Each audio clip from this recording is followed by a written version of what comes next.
अरे दोस्तों, सब ठीक? सभी का स्वागत है। कहानी एक गिरवी की दुकान में शुरू होती है जो खाली लगती है, सिवाय शेल्फ पर एक चूहे के। पीटी शेलबर्न नाम का एक पायलट एक खिलौना बंदर लेकर उत्तेजित होकर आता है। वह किसी के आने तक काउंटर पर घंटी बजाता रहता है। दुकानदार देखता है कि पीटी की वर्दी खून से सनी है और वह कहता है कि यह उसका नहीं है। दीवार पर लिखा है कि दुकान खिलौने वापस नहीं लेती, पर पीटी कहता है यह खिलौना नहीं है। पागल सा दिखते हुए वह कहता है कि बंदर को कभी भी ड्रम न बजाने देना सबसे जरूरी है। कुछ ही देर बाद वही होता है। खिलौना चलने लगता है और पीटी डर से पीछे हटता है, पर दुकानदार दिखाता है कि कुछ नहीं हुआ। लेकिन तभी चूहा एक धागा काट देता है, जिससे श्रृंखला प्रतिक्रिया होती है और दुकानदार भाले से छिद जाता है। बंदर फिर ड्रम को मारता है और तंत्र उलट जाता है। आदमी की अंतड़ियां धागे के साथ खिंच जाती हैं। हताश पेटी बिक्री पर रखा ब्लोटॉर्च उठाता है और नफरत से चिल्लाते हुए बंदर को पिघला देता है। लेकिन पेटी कभी घर नहीं लौटा। इससे अनजान उसकी पत्नी लोइस सोचती है कि उसने परिवार छोड़ दिया। उनके जुड़वां बच्चे हैल और बिल भी यही मानकर बड़े होते हैं। कड़वाहट में लोइस बताती है कि विरासत में उन्हें पेटी का जंग से भरा कैबिनेट मिलेगा। पिता के संग्रह को कम तुच्छ मानते हुए दोनों चीजें खंगालने लगते और बंदर मिल जाता है। बॉक्स पर एक स्टिकर कहता है, चाबी घुमाओ, कुछ होता देखो। हैल पिता की चीजों को छूने से डरता है, पर बिल, जो कुछ मिनट बड़ा है, फैसला लेता है। चाबी घुमाते ही बंदर अटक अटक कर हिलता है, पर मैलेट ड्रम को ठीक से नहीं छूता। बिल रुचि खो देता है और वयस्क ताश के साथ अपने कमरे में जाना चाहता है। कुछ देर बाद लोइस डेट पर जाने के लिए बच्चों को एनी नाम की बेबीसिटर के साथ छोड़ देती है। हैल को कार की पिछली सीट पर बंदर देखकर अजीब लगता है, पर वह चुप रहता है। उसका भाई बेबीसिटर से फ्लर्ट करने में व्यस्त है। तीनों एक जापानी रेस्तरां में खाना खाते हैं और सुशी शेफ भी एनी में दिलचस्पी दिखाता है। कार में बंदर अपने आप ड्रम बजाने लगता है, जबकि तीनों बच्चे के चाकू के करतब देखते हैं। शो बुरी तरह खत्म होता है जब एक चाकू हाथ से छूट जाता है, इतना तेज कि एनी का सिर कुछ पल टिका रहता है, फिर मेज पर लुढ़क जाता है। अंतिम संस्कार में नए पादरी के अजीब उपदेश से भी बदतर है लोइस का बच्चों को सांत्वना देने का प्रयास। वह उन्हें बताती है कि यह दुर्भाग्य आम है और हर किसी की मौत समय की बात है। निष्कर्ष यह है कि जीवन का आनंद लेना ही सबसे अच्छा है, जब तक वह रहता है। तीनों बाकी दिन घर पर नाचते रहे और हैल ने कहा कि यह उसके जीवन का सबसे अच्छा दिन था। अगले दिन कुछ लड़कियां स्कूल के बाथरूम में उसे फंसाकर सिर्फ बदमाशी में उसकी पैंट चुरा लेती हैं। वह परेशान घर लौटता है और बंदर को अपने कमरे में देखकर चौंक जाता है, खासकर जब मां कहती है कि वह उसे वहां नहीं लाई। हैल को शक होता है कि बेबीसिटर की दुर्घटना असल में दुर्घटना नहीं थी और बिल अपने भाई की दिलचस्पी समझ जाता है। बॉसी होने के अलावा वह खुद को पिता की चीजों का एकमात्र वारिस मानता है और बंदर के बदले हैल से अपमानजनक वाक्य बुलवाता है। अगले दिन हैल स्कूल जाता है और अपने बैकपैक में खिलौना पाता है। लड़कियों का गिरोह माफ नहीं करता और बिल उनके साथ मिलकर अपने भाई पर कई किलो केले फेंकता है, जो फिर घर लौटता है। वह गंदा और बहुत गुस्से में था। अजीब बात है, जब वह कमरे में आया तो बंदर बिस्तर पर था। हैल बिल की मौत की कामना करते हुए फिर चाबी घुमाता है।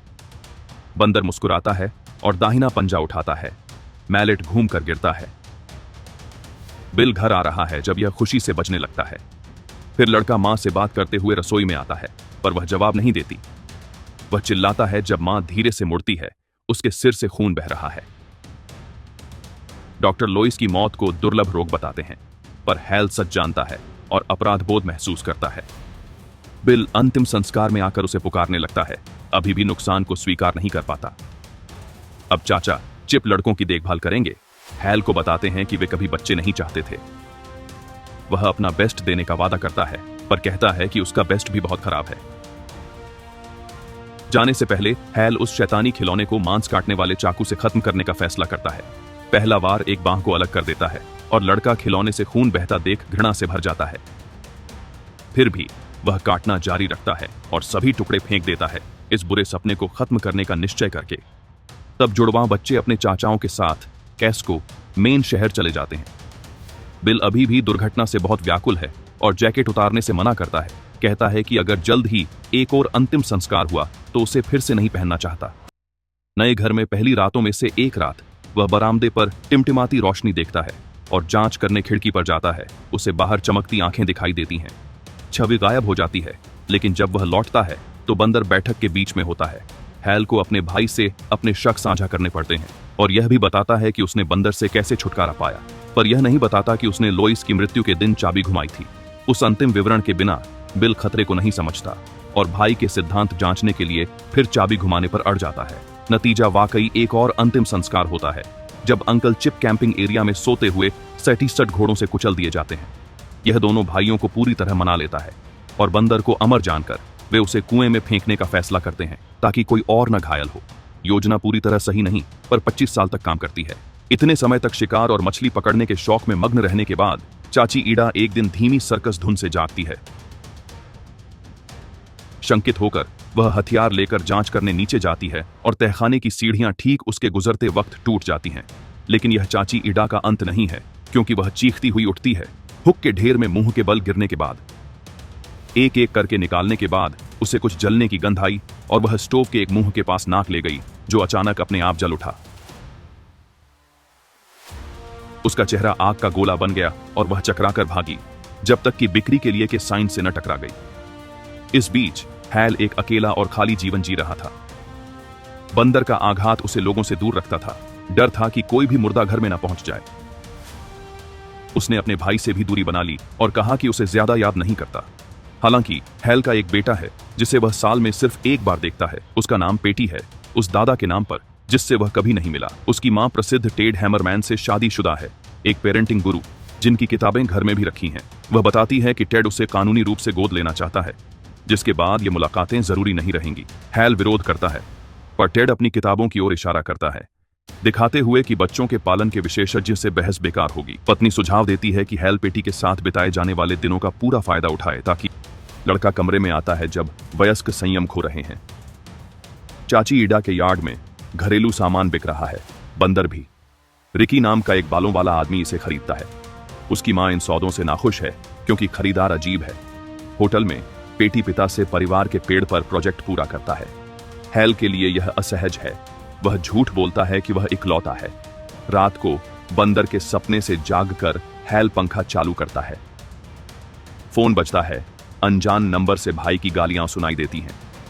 बिल कहता है कि उसे पुलिस से यह नंबर मिला और वह अपनी चाची की अजीब दुर्घटना के बारे में बताता है। वह चाहता है कि हैल उसके घर जाकर यह सुनिश्चित करे कि बंदर को न बेचा जाए या किसी और को न दिया जाए, क्योंकि उसे लगता है कि वह कुएं से निकला हो सकता है। हैल घबरा जाता है और बताता है कि यह बेटे के साथ उसका सप्ताह है, लेकिन बिल वैसा ही है और उसे आदेश देता रहता है। पीटी को न जगाने के लिए हैल कमरे से निकलकर होटल के सामान्य क्षेत्र में जाता है, जहां एक महिला पूल में कूदने की तैयारी कर रही है। ऊपर छत पर हैल द्वारा कुछ मिनट पहले चालू किया गया वेंटिलेशन उपकरण हिलने लगता है और अंत में टूट जाता है। वह छत से लुढ़कता है और फर्श पर गिरता है, जिससे पानी में प्रवेश करते समय महिला को करंट लगता है। हैल एक खुले तार से बचता है, अभी भी हैरान है कि क्या हुआ, और अंत में मानता है कि बंदर वापस आ गया है। पीटी को कुछ समझ नहीं आता जब उसके पिता उसे हताशा में हिलाते हैं और आधी रात में होटल बदलने के लिए मजबूर करते हैं। कार में हैल बेहतर समझाने की कोशिश करता है। कहता है कि उसकी चाची का निधन हो गया है और अब उसे उनके घर जाकर कुछ चीजें निपटानी हैं। लड़का कहता है कि वह भी जाना चाहता है और हैल उसे यह कहकर टालने की कोशिश करता है कि यह काम बहुत उदास करने वाला है। लेकिन फिर पीटी कहता है कि उसे पता है कि उसका सौतेला पिता उसे गोद ले लेगा और यह हैल के साथ उसकी आखिरी यात्रा हो सकती है, इसलिए उन्हें जितना हो सके साथ रहना चाहिए। वह पूछता है कि उसकी दादी इस बारे में क्या सोचेंगी और हैल को लोइस के बारे में सोचकर बहुत बुरा लगता है। एक और भयानक सपने में वह खुद को फिर बच्चा देखता है। अपनी मां की सलाह सुनता है जब तक वह मौतों के बारे में बात नहीं करती, और उसका चेहरा उसके सामने फट जाता है। हैल डर के मारे जाग जाता है और देखता है कि पेटी कमरे में नहीं है। वह घबरा जाता है, पर जल्द ही लड़का आ जाता है और दोनों आंटी ईडा के घर जाते हैं, जहां उन्हें बारबरा नाम की एक रियल एस्टेट एजेंट मिलती है। पहली बात जो वह कहती है कि उसने बिल शेलबर्न से बात की। गलती से पेटी को बताया कि हैल ने भाई बहन के बारे में झूठ बोला था। दुखी होकर लड़का कहता है कि ज्यादा ध्यान न दें, क्योंकि वह कुछ दिनों तक ही हैल का बेटा रहेगा। बारबरा शर्मिंदा होकर विषय बदलती है। हैल को उस इलाके में हुए तनावपूर्ण हफ्ते के बारे में बताती है। चाची ईडा की दुर्घटना वहां की अजीब घटनाओं की शुरुआत थी। एक पड़ोसी अपने लॉन मूवर से कट गया। एक गोल्फर को छेद से निकले सांप ने काटा। और तब से हर दिन कैस्को का कोई न कोई भयानक मौत मरा। हैल चिंतित होता है, जबकि पेटी घर में घूमता है और पता लगाता है कि बिल और हैल जुड़वा हैं। अब घर का एक हिस्सा बचा है और बारबरा सही चाबी ढूंढने की कोशिश करती है। वह आखिरी चाबी आजमा रही है जब हैल को उस कमरे के बारे में अजीब लगता है, पर वह समझा नहीं पाता। जैसे ही दरवाजा खुलता है, एक बंदूक गिरकर चल जाती है, जिससे रियल्टर घायल हो जाती है। अपनी किस्मत पर परेशान वह एक उंगली पकड़े रहती है। पुलिस जल्द आकर सलाह देती है कि वह शहर न छोड़े, जिससे बेटे के साथ दिन बिताने की योजना धरी रह जाती है। जब बिल आंटी ईडा के घर फोन कर भाई को खबर का इंतजार करने को कहता है, हैल को शक होता है कि जुड़वा कुछ षड्यंत्र रच रहा है। फोन बुक में अपना आखिरी नाम ढूंढता है, पर कोई पंजीकृत नहीं मिलता। लेकिन तभी उसे कुछ अजीब नजर आता है। किसी को श्रीमती बंदर के नाम से सूचीबद्ध किया गया है। बंदर हैल नंबर मिलाता है और बिल की आवाज में संदेश सुनता है, जो मदद के लिए सबको धन्यवाद देता है और कहता है कि उसे खिलौना बंदर मिल गया। भयभीत होकर हैल समझ जाता है कि यह सब उपद्रव उसका भाई ही कर रहा है। लाइन के दूसरे छोर पर हम बिल को अंतिम संस्कार का सूट पहने देखते हैं और फिर उसकी कहानी सुनते हैं। उसे हमेशा शक था कि हैल का मां की मौत से कुछ लेना देना था। वो बंदर को निकालने कुएं तक गया, पर बॉक्स गायब था और सिर्फ चाबी बची थी।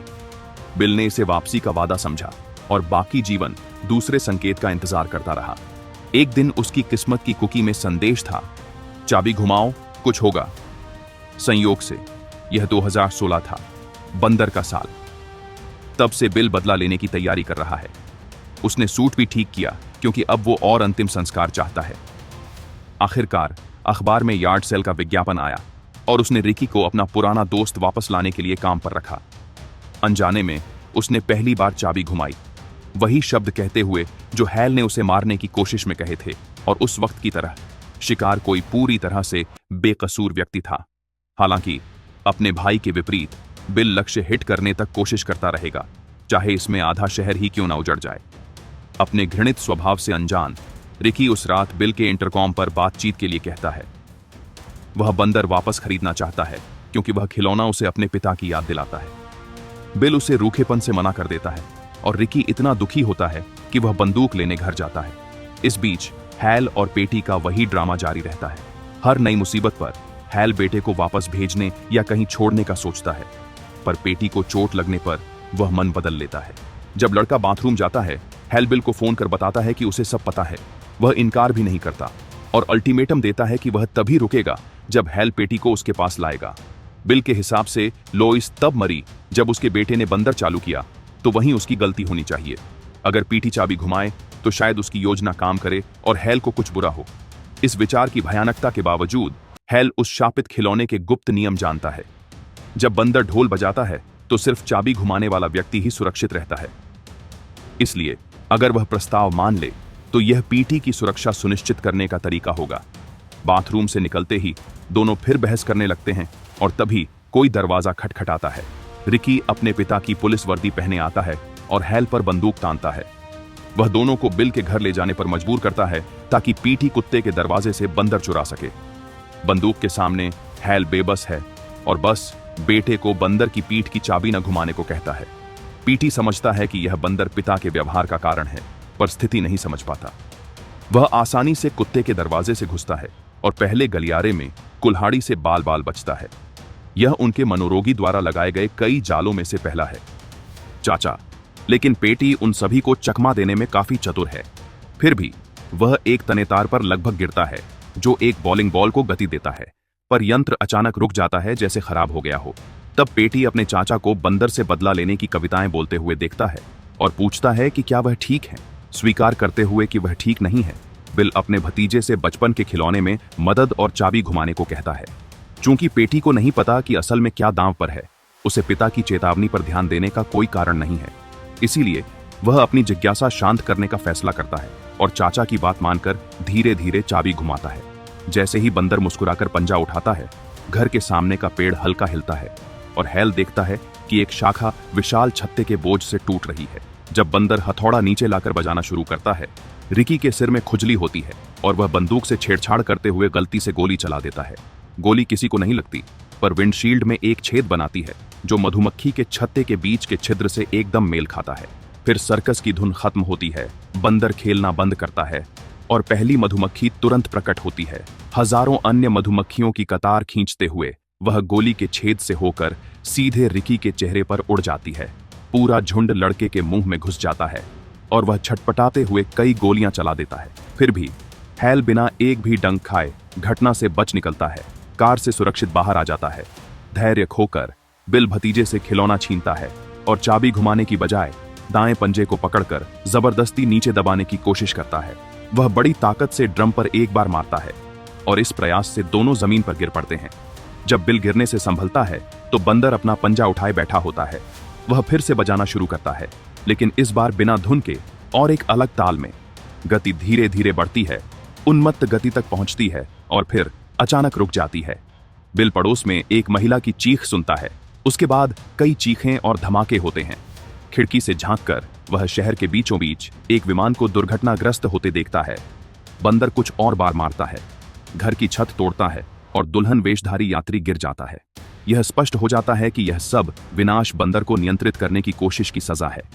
जब हैल घर में प्रवेश करता है, बिल पहले से ही अपने कार्यों पर पछतावा कर रहा होता है। वह लोइस की मृत्यु का बदला लेने की बात स्वीकारता है, बिल भी, पर कहता है कि यह उनकी गलती नहीं थी, वे बच्चे थे। एक ईमानदार बातचीत के बाद दोनों सुलह करते हैं और हैल भाई को पेटी के साथ यात्रा पर चलने को कहता है। इसी क्षण बिना किसी चेतावनी के मुदगर एक बार फिर नीचे आता है। बीच में रुका जाल फिर घूमने लगता है और गेंद बिल के सिर से टकराकर उसे दीवार में ले जाती है। हैरान होकर हैल और पेटी कार से उतरते हैं, बिल द्वारा मचाई गई अराजकता को पार करते हुए। सड़क पर एक भयावह आकृति गुजरती है जो खाली और डरावनी नजर वाले सर्वनाश के घुड़सवार जैसी लगती है। बंदर कार की पिछली सीट पर है और अब दोनों को उस पर नजर रखनी होगी। हालांकि हैल इस पर ज्यादा ध्यान न देकर बेटे को नाचने के लिए बुलाता है। अंततः रवैया बदलने का फैसला करता है, लेकिन भयानक घटनाएं अभी भी समाप्त नहीं हुई हैं। सब्सक्राइब करें, नोटिफिकेशन चालू करें और चैनल की मदद के लिए लाइक करें। देखने के लिए धन्यवाद।